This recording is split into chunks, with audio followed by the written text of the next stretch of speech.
Bonjour, ce contenu de SVT s'adresse à des élèves de seconde.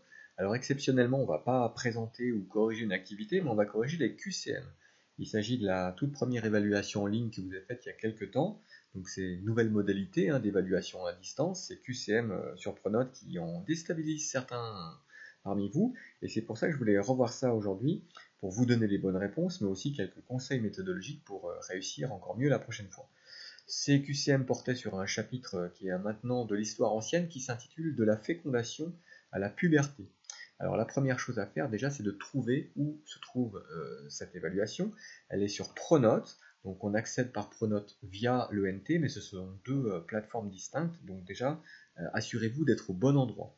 Quand c'est le cas, la page d'accueil qui s'ouvre ressemble à celle-ci. Vous avez en haut à gauche un rappel du thème et du chapitre, et on vous indique aussi si le temps est limité, si vous pouvez revenir ou non à la question précédente, s'il y a un corrigé, etc. Toutes ces informations, je vous les donne en amont, bien sûr, mais si jamais vous les avez oubliées, elles vous sont rappelées ici.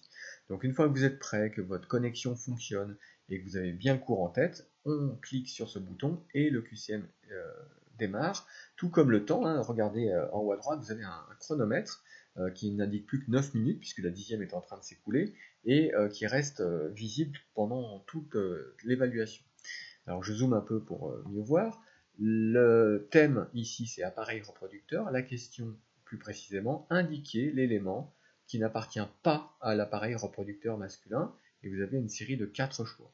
Alors ça évidemment cette fenêtre n'apparaît pas dans l'évaluation, c'est un rappel de cours, je vous mets ici pour vous montrer que bien sûr toutes les réponses sont dans le cours. J'insiste bien sur la mémorisation des notions qui contiennent les connaissances fondamentales, et j'avais insisté aussi sur les schémas pour ce chapitre, les schémas anatomiques et les schémas fonctionnels qui permettent quand même de bien comprendre et de mémoriser les choses. Canal déférent, épididyme et vésicule séminale, ce sont des éléments masculins. Le seul qui est féminin, c'est le myomètre, qui est la paroi musculaire en profondeur dans l'utérus. C'est la légende 18 ici. Donc cette question était relativement simple et 87% d'entre vous ont trouvé la bonne réponse. On valide sa réponse et on passe à la question 2. Appareil reproducteur toujours, indiquer dans quelle portion de l'appareil reproducteur féminin on trouve des follicules. Là aussi, ce schéma, on l'a légendé en cours. La réponse, évidemment, est l'ovaire, qu'il s'agisse des follicules primordiaux ou des follicules en cours de maturation. Il reste toujours dans l'ovaire.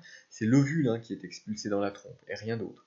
Là aussi, une question facile, et 86% de bonnes réponses.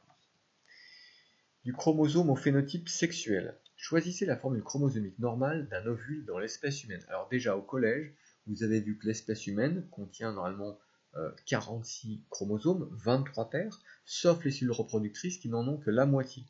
Donc, en plus, on l'avait rappelé dans un schéma de synthèse qu'on avait fait ensemble. Je cherche une formule à 23 chromosomes et qui contient un X, puisque le Y est masculin. La seule qui est possible, c'est celle-ci, 22 plus X, 23. J'ai vu un certain nombre de 22 plus XX, qui ferait 24 chromosomes, ce qui serait quand même un peu beaucoup pour une cellule reproductrice. Vous êtes un peu moins de la moitié à avoir répondu correctement ici. Question 4. Le gène SRY. Comme son nom l'indique, SRY il est porté par le chromosome Y, donc on trouve chez l'homme, et c'est un des principaux déterminants du phénotype masculin. La notion 1 vous redit ça, d'ailleurs de manière succincte. Donc, il entraîne une différenciation de la gonade en testicule, ça c'est vrai. Il est normalement absent chez la femme, oui. Il est présent chez un individu atteint du syndrome de Turner, je ne crois pas. Il n'y a pas de chromosome Y chez ces patients-là, donc la réponse est non. Par contre, il peut, s'il est inactivé, être associé à un phénotype féminin. Alors c'est assez rare, mais il existe des individus XY qui ont des morphologies féminines suite à une invalidation de SRY pour différentes raisons. Vous n'êtes que 4% à avoir trouvé cette combinaison gagnante. Question 5, alors je laisse la notion 1 qui va nous être utile. Un karyotype, je vois tout de suite que j'ai des chromosomes numérotés, des paires, 22 paires ça nous fait 44, 45, 46 avec la paire de chromosomes sexuels XX, on est a priori chez une femme ici. Donc les seules réponses possibles sont la 2 et la 4, et vous n'êtes que 35% à avoir répondu ici juste. Question 6. Puberté et fonctionnement des appareils reproducteurs. Là aussi, des éléments du cours, le schéma fonctionnel du contrôle hormonal qu'on avait légendé, et ici une coupe de tubes séminifères qu'on avait légendé aussi ensemble. Vous en aviez même observé sous microscope. Le taux sanguin de testostérone augmente au moment de la puberté, ça vous le savez depuis le collège, c'est vrai. Les cellules de Sertoli produisent de la progestérone, alors je crois pas, hein, la progestérone c'est une hormone féminine, donc rien à voir ici. Les cellules interstitielles sont indispensables à la spermatogenèse, ça c'est vrai, on avait insisté sur les cellules de Leydig notamment. Les tubes séminifères sont le lieu de la production des gamètes, effectivement. 25% de réussite ici. Question 7. Chez la femme, alors, pareil, des petits rappels. Schéma fonctionnel en haut, une partie du schéma qui est plus complexe chez la femme. Et ici, les événements au niveau de l'ovaire ou de l'utérus qui se passent pendant un cycle. L'ovulation et les règles n'ont pas lieu simultanément. L'ovulation à J14, les règles plutôt entre J1 et J5. La phase lutéale est caractérisée par une sécrétion de progestérone, ça c'est correct, par ce fameux corps jaune que du coup on observe pendant la phase lutéale et pas folliculaire. Et enfin, les cellules folliculaires produisent effectivement des œstrogènes qui vont stimuler la prolifération de l'endomètre. Question 8. Alors on se concentre ici sur l'utérus. Je vous remets les infos que j'ai mis tout à l'heure. L'implantation d'un éventuel embryon est principalement favorisée par, non pas les œstrogènes, mais la progestérone, qui, comme son nom l'indique, est en faveur de la gestation. La dentelle utérine s'observe essentiellement, non pas de J1 à J14, mais plus tard, pendant la phase lutéale, on la voit bien sur le schéma en bas à droite, ici. La muqueuse a une épaisseur certainement pas constante au cours du cycle, donc la 3, elle est incorrecte. Par contre, la structure de l'endomètre se modifie significativement sous l'effet des hormones ovariennes, qu'il s'agisse des œstrogènes ou de la progestérone. Alors, on passe maintenant au contrôle du fonctionnement des appareils reproducteurs par les hormones, qui est un morceau un peu complexe du cours. Alors, je vous mets la version simple, c'est-à-dire ce qui se passe chez l'homme.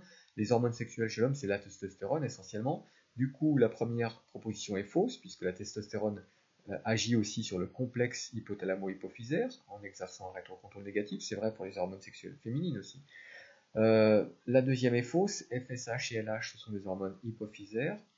Les hormones sexuelles ne sont pas libérées tout au long de la vie. Il n'y en a pas vraiment pas beaucoup avant la puberté.